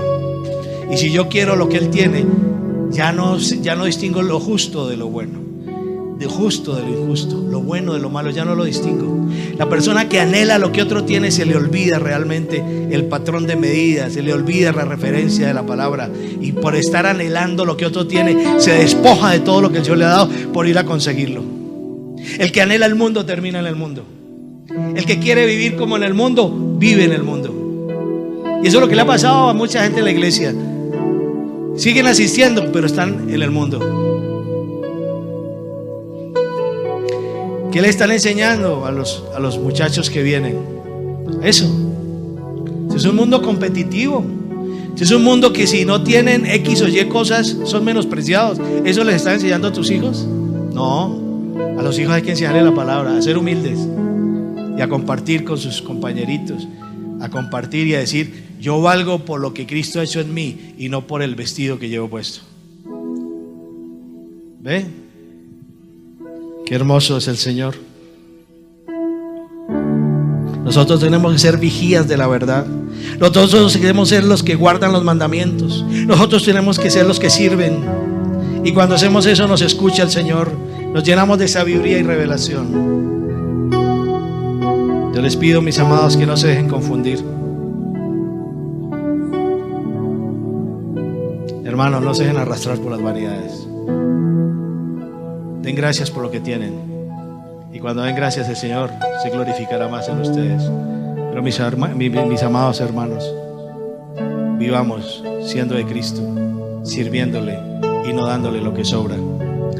Porque para servirle al Señor hay que mostrar una vida recta, una vida obediente, una vida entregada a Él, una vida que da luz, una vida que tiende la mano. Eso es servirle. Tú no necesitas ser pastor. Tú no necesitas tener un ministerio especial. Tú lo único que tienes que hacer es tu ejercicio de ser hijo de Dios. Y sirve. Y tú tienes para servir todos los días y a toda hora. Sirve al Señor y no menosprecies cuando el Señor te diga: quiero que me sirvas y me sirvas como debes hacerlo. ¿A cuántos les has dado palabra de vida esta semana? ¿Con cuántos has compartido un tiempo en donde tú has mostrado que eres una persona distinta, eres una persona especial? Debes hacerlo todos los días. ¿Cuántas veces tú te has llenado de esta palabra y dices: me voy con esta palabra en mi corazón y la voy a compartir? ¿Cuántas veces llegas en la noche y te postras delante del Señor y le dices: Padre mío, gracias, porque hoy te fui útil, hoy soy un vaso de honra para ti, porque en mí derramaste de tu agua viva y yo fui y regué, y muchos se van a empezar a florecer con tu palabra? Eso es servir.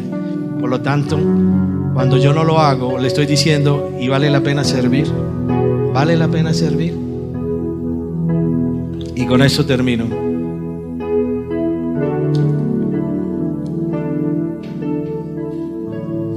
Dice el Señor en Juan 14, 21 a 23: el que tiene mis mandamientos y los guarda, y el que me ama será amado por mi Padre, y yo lo amaré y me manifestaré a él. Jesús respondió y les dijo ahí en el 23: si alguno me ama, guardará mi palabra, y mi Padre lo amará, y vendremos a él y haremos con él morada.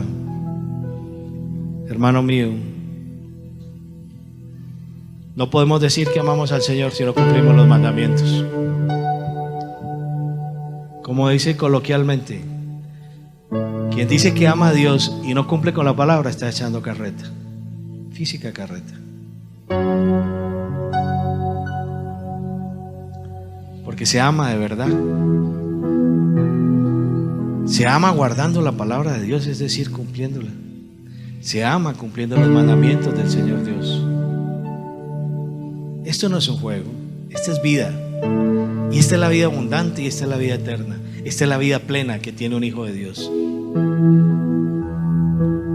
Tenemos manos para servir, pies para evangelizar, boca para animar. Para eso nos la dio el Señor. Nosotros no podemos seguir, hablo de la iglesia en general, siendo una iglesia mediática que solo busca la fama y la gloria. Tenemos que ser esa iglesia que recorre calle a calle llevando el mandamiento y la palabra de Dios. Tenemos que ser esa iglesia que dice: amo servirte, Señor, soy tu siervo. Si bien es cierto que el Señor nos dijo que éramos hijos y amigos de Él, no perdamos la condición de siervos. Pero tú tienes que llevar este mensaje a todas las naciones. Tú tienes que ir a predicar a las naciones. Tú tienes que llamar a la gente a los pies de Cristo con tu vida, con tu testimonio y con tus palabras. No juguemos a ser cristianos. Que no vituperen el nombre de Cristo por culpa de nosotros. No lo hagamos. Seamos sencillos y humildes, mansos de corazón como es nuestro Señor, para que realmente resplandezca como el sol del mediodía la palabra de Dios en un mundo que está lleno de tinieblas. En tu propia casa tienes que ser aliento de vida, tienes que ser palabra eterna. Con tus hijos, con tu esposa, con tus hermanos, con tus padres, con todos tienes que ser ese ejemplo, ese aliento que lleva. Dice: aquí hay un hijo de Dios que está haciendo lo que tiene que hacer y que está cumpliendo con lo que tiene que cumplir. Eso es lo que tú tienes que hacer, porque de lo contrario estás diciendo: es una vergüenza servir. Es una vergüenza servir. No, a uno no lo tiene que avergonzar servirle a Cristo. A uno no lo tiene que avergonzar arrepentirse de sus pecados. Uno lo que tiene que sentir es un amor muy profundo de decir: hay otro que necesita lo que el Señor Dios a mí me ha dado y yo se lo voy a dar. Seamos hijos verdaderos de Dios.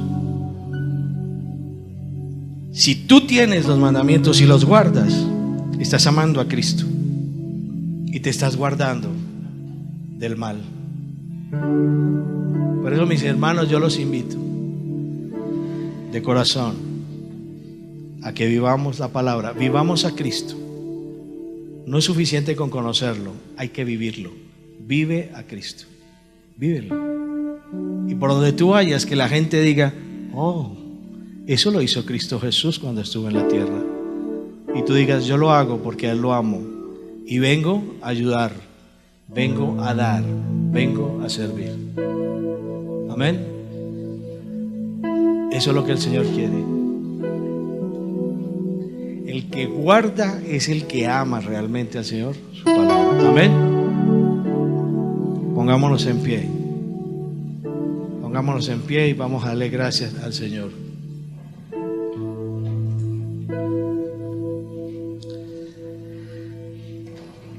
Quiero que ahí, con una actitud noble, sencilla, humilde de corazón, que depongas todo lo que tú traes en tu corazón, todo prejuicio, toda duda, toda censura, porque a veces nosotros censuramos al Señor porque no tenemos lo que queremos, hasta que después entendemos que eso era lo necesario para purificar mi corazón y para crecer en fe. Ahí, con una actitud contrita y humillada como un siervo, dile: Señor mío, yo quiero arrepentirme de las muchas veces que he considerado que no vale la pena seguirte, que muchas veces he sentido incluso deseos de no volver, de ni siquiera volver a leer la Biblia ni orar, que a veces he creído que es inútil servirte y seguir una vida santa, porque veo que la gente del mundo está mejor que yo, Señor, y he sentido cosas no agradables en mi corazón, en mi mente, y muchas veces he querido desistir para conseguir lo que otro tiene, porque creo que ese está mejor que yo.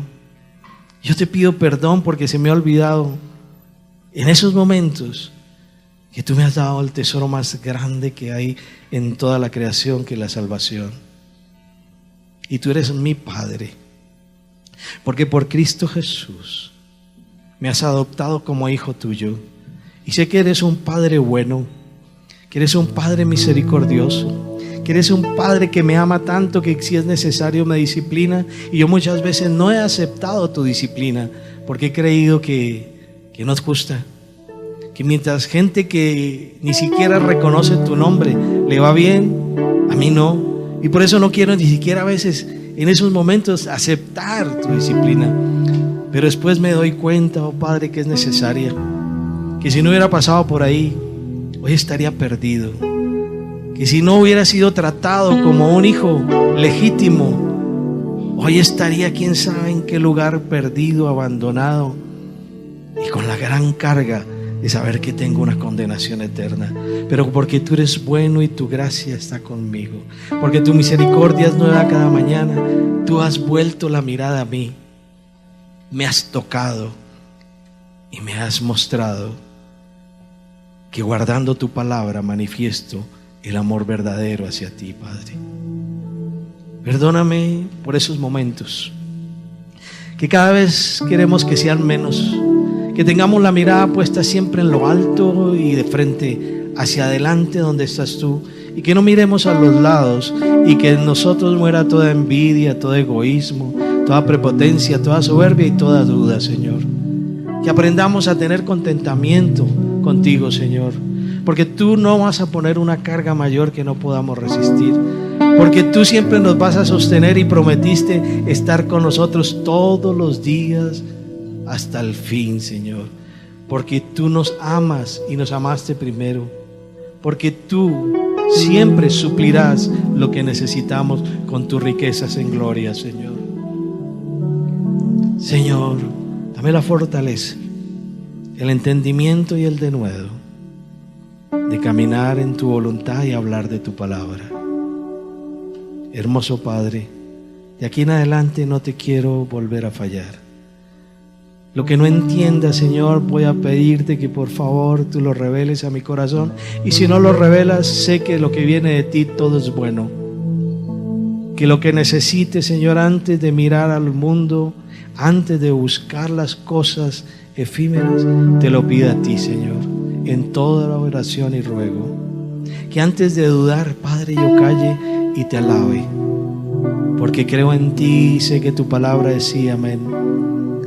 Y quiero crecer en fe y en amor, y ese crecimiento me lo das tú, y sé que la prueba es necesaria para crecer, porque de lo contrario ya me hubiera extraviado, Señor. Voy a guardar los mandamientos como tú los ordenas.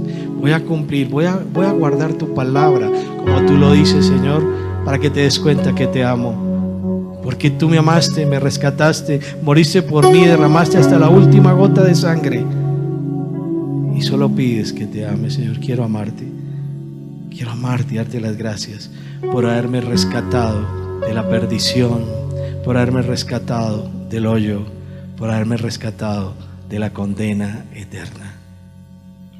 Y que de aquí en adelante yo te sirva con agrado, te sirva con gozo, te sirva con alegría de corazón, y no mire a nadie con envidia. Por el contrario, los mire con compasión, y que vaya yo a tenderle la mano como tú me la tendiste a mí. Al que tiene hambre, dale de comer; al que tiene vestido, vestirlo; al que tiene necesidad, ayudarle; al que tiene soledad, llevarle la presencia tuya para que le llene el vacío; a la viuda, al desamparado, al desabrigado, Señor. Porque tú lo hiciste así conmigo, yo también lo quiero hacer, porque es una manera de servirte. Para ti sea toda gloria, toda honra, todo loor, Señor. Gracias por ese perdón que traes a nosotros. Gracias por ese bálsamo de paz que traes a este lugar. Gracias por ese bálsamo de paz, por esa reconciliación íntima y profunda que estás colocando en este momento contigo, por decir que somos tuyos, Señor, por mirarnos con esa mirada tierna, profunda, de comprensión, y tendernos la mano y decirnos: hijos míos, vengan acá, que alrededor mío estarán siempre amparados. Gracias por este momento bello en donde nosotros podemos decir: oh, gracias, porque la paz tuya sobrepasa todo entendimiento y nos pone por encima de la vida que tenemos en este instante. Para ti sea toda gloria, toda honra, todo honor, Señor. Tú conoces nuestro corazón. Danos lo que necesitamos para cambiar y crecer. Danos, Señor, lo que tú sabes que necesitamos para caminar en tu gloria y para abandonar esos deseos que maltratan y torturan nuestra mente. La paz tuya reina en este lugar, en Cristo Jesús, Señor nuestro. Amén y amén.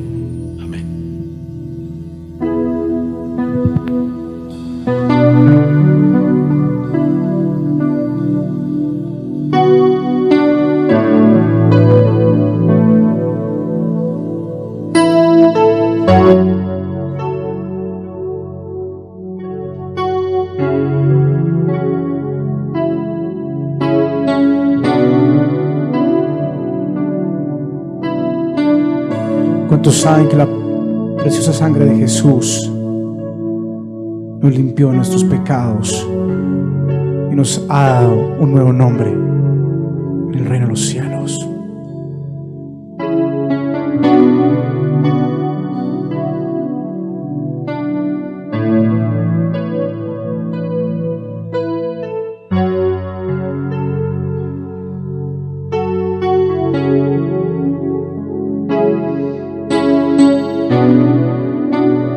Preciosa sangre se derramó,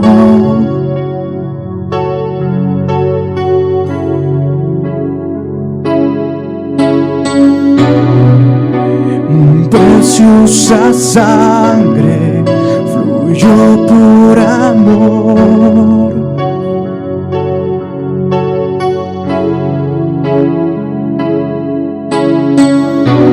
Sobre ti el dolor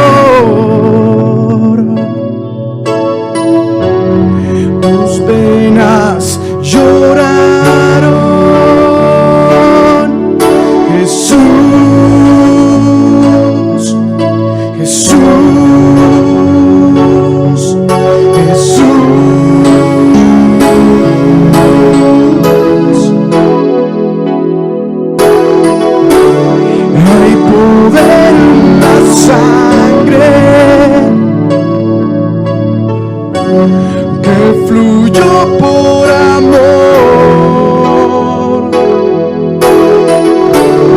Hay poder en la sangre que Él derramó.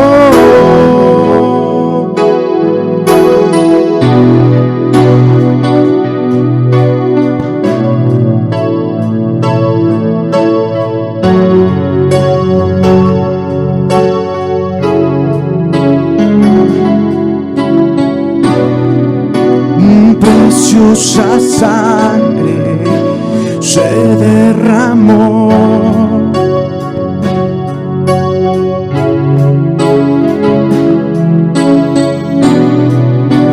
Preciosa sangre fluyó por amor. Gracias por esa sangre. Sobre ti el dolor, tus venas lloraron. Jesús, Jesús, Jesús.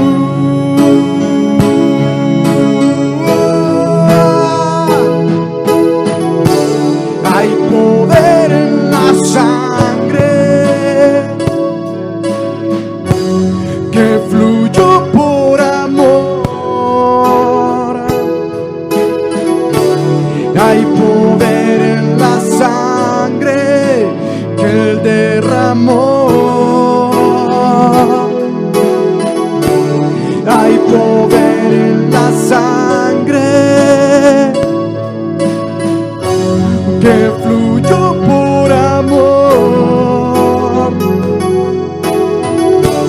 Hay poder en la sangre que Él derramó.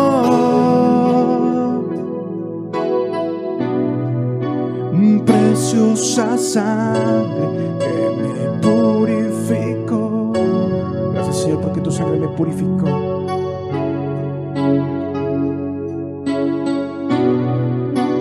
Preciosa sangre que me transformó.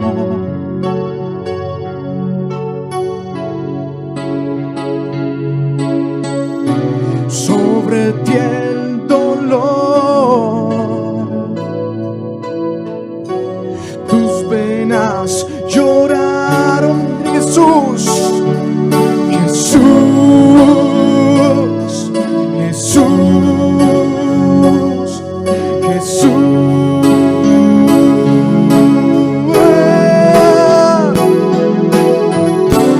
Hay poder en la sangre que fluyó por amor. Cántale, hay poder en la sangre. Hay poder en la sangre que Él derramó. Hay poder en la sangre que fluyó por amor. Hay poder en la sangre que Él derramó. Levanta tus manos al cielo y dile: tu sangre, tu sangre me transformó, tu sangre me perdonó, tu sangre me limpió, tu sangre me sanó, tu sangre, tu sangre me transformó, tu sangre, tu sangre me limpió. Dos, tu sangre me sanó, tu sangre me sanó. Hay poder en la sangre que fluyó por amor. Hay poder en la sangre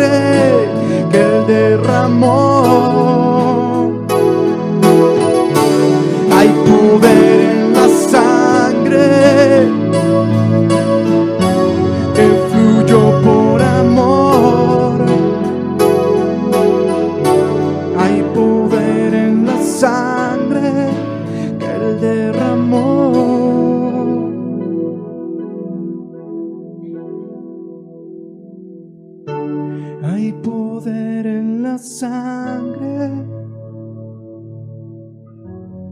que fluyó por amor.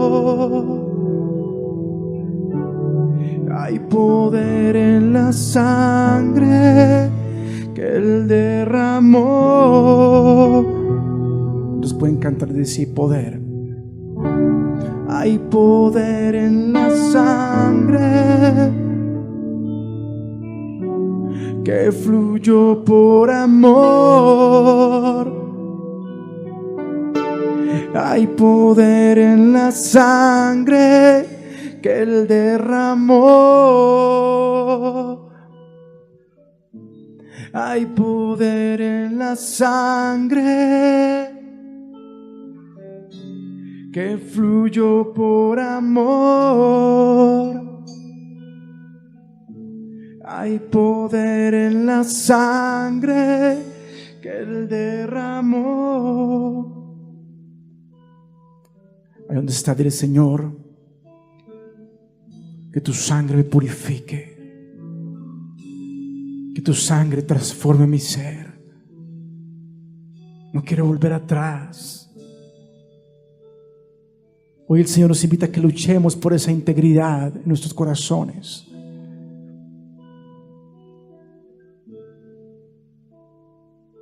Pero Señor, quiero que tú me purifiques. Hoy no quiero salir igual de este lugar, quiero salir transformado, lleno de tu amor.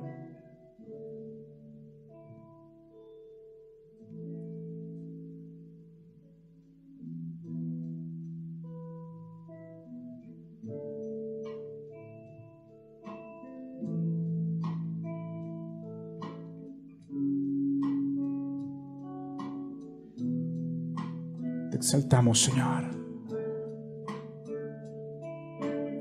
Te exaltamos, Dios. Dile: ¿dónde estás, Jesús? Jesús, eres el Señor de mi vida. Eres el Rey de mi corazón.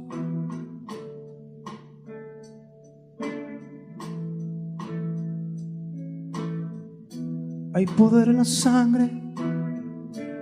Hay poder en la sangre que fluyó por amor. Hay poder en la sangre que Él derramó. Hay poder en la sangre. Hay poder para triunfar. Hay poder para dejar el pecado. Hay poder para que tú, Señor, conectes mi espíritu con el tuyo, Señor. Oh. Hay poder en la sangre que fluyó por amor. Hay poder en la sangre que Él derramó.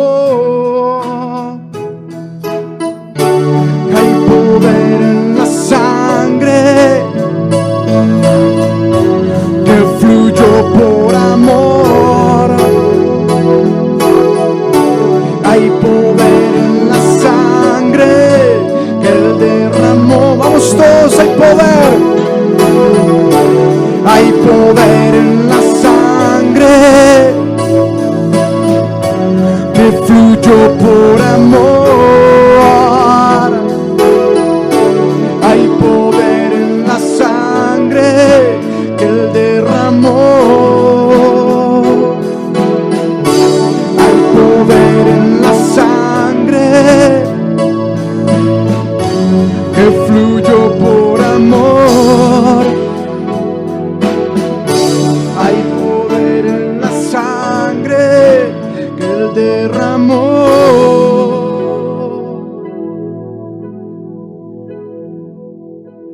Levanta tus manos hacia el cielo y dile: Señor, dile: permite que tu poder fluya en mi vida y en mi corazón. Permite que tu poder fluya en mi vida, en todos los días, para poderte ver cara a cara, Señor. Anhelo que me llames a tu presencia. En el nombre de Jesús. Amén.